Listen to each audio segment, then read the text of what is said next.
Hi friends, ఎలా ఉన్నారు అందరూ? అందరికీ శ్రీరామనవమి శుభాకాంక్షలు. ఈరోజు శ్రీరామనవమి కదా, పూజ చేసుకున్నామండి. మా ఇంట్లో చిన్నపాటి ఒక విగ్రహం ఉందన్నమాట, రాముని విగ్రహం.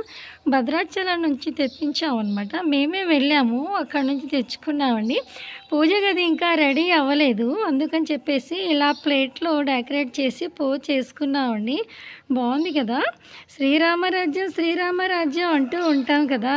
శ్రీరామరాజ్యం అంటే మంచి పాలన అని అర్థం. శ్రీరామ రక్ష అంటూ ఉంటాం కదండి. శ్రీరామ రక్ష అంటే రాముడి యొక్క రాజ్యంలో ఉండే ప్రజలందరికీ భరోసా అని అర్థం. రామబాణం అని అంటూ ఉంటారు కదా.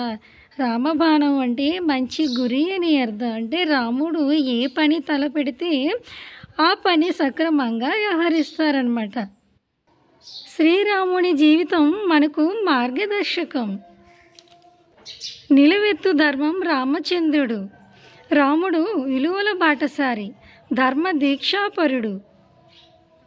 రాముడికి కష్టాలు ఎదురైనా నమ్మిన సిద్ధాంతాన్ని వదిలిపెట్టలేదండి. రామాయణాన్ని మహాకావ్యంతో పోలుస్తారండి. ఈ వీడియో చూసి విన్నారు కదా ఫ్రెండ్స్, రాముడి గురించి, రాముడి యొక్క గొప్పతనం గురించి. ఈ వీడియో చివరి వరకు చూడండి ఫ్రెండ్స్, మిస్ కాకండి. ఓకే ఫ్రెండ్స్, ఉంటాను. Bye friends.